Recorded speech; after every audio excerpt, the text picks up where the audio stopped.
Hi, I'm Mal from the Money Study, bringing you another episode in the Ultimate PSS Education Series. This particular episode is all about being underpaid or overpaid with your contributions, just making sure that everything's up to date with what should be going on in your scheme. Before we kick off, the usual thing, there's my disclaimer, all about facts and figures, information, not advice.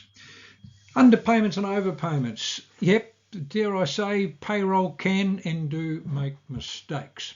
So yes, you may have decided to contribute 10%, but unfortunately, for whatever reason, 10% doesn't actually hit the PSS. Or in fact, more than 10% hits the PSS. We can have an underpayment or an overpayment. Generally, these sort of issues come about by changes that you may have made, like you might have gone from full-time to part-time or back the other way. You might have changed your level of contribution from a 7% to 10% or something similar, and there's perhaps one fortnight that takes them a bit of a while. You've asked them to do it. It takes them a couple of weeks to get themselves organised, and hence there's a bit of a discrepancy there. So the idea is to make sure there are no discrepancies, and to ensure that we are indeed getting what we've wanted and what we deserve from our PSS.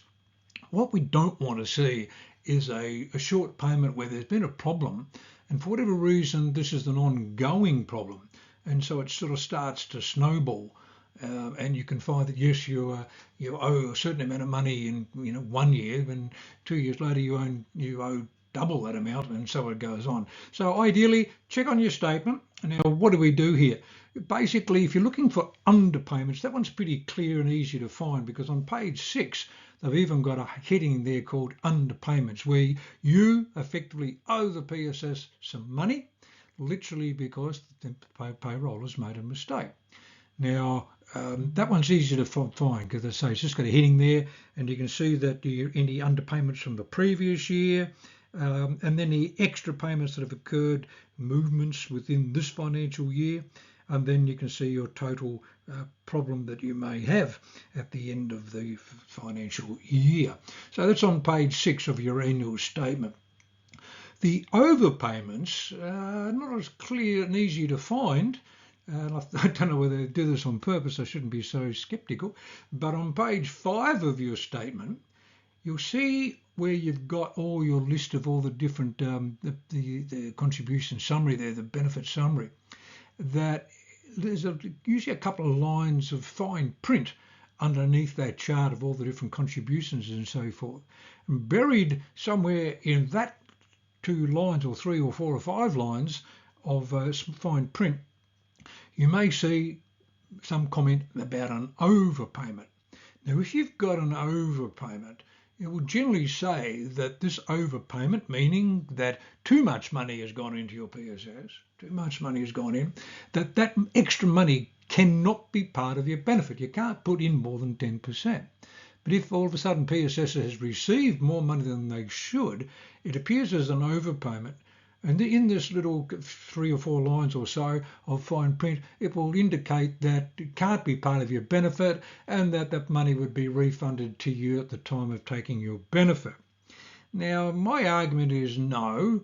Why on earth should you wait until you retire or take your benefit to get a mistake paid back to you? If you've got an overpayment and there's something showing up on your statement there, in theory, contact payroll for either short underpayments or overpayments, because this is where the problem has originated from. Tell them on your PSS statement you've got these issues and you'd like it rectified.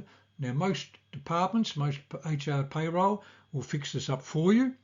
And if it's an overpayment, they should be able to put that money basically back into your bank account.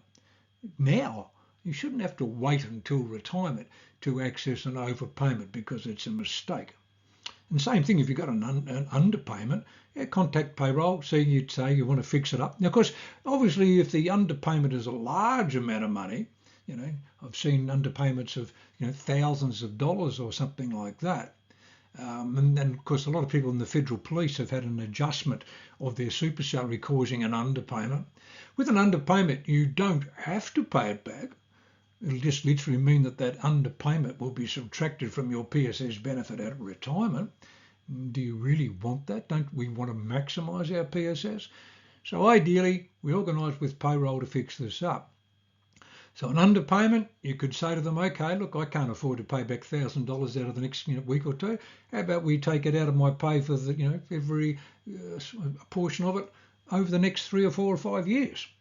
It's up to you to organise something with your payroll there. But an overpayment, nah, it should be a case that they should be able to put that money back into your account within a pay or two. So just make sure that we get this thing sorted out. Overpayments come back to you ASAP. Some departments you will find they may then direct you to PSS, so it may be a bit of backwards and forwards between these two people, organisations, to get this sorted out. But get on top of it, find out if you've got an underpayment, got an overpayment, and rectify the problem. Hopefully, for you, an overpayment would certainly be nicer than having an underpayment. Thanks for joining me on this one. We'll see you again on a future session.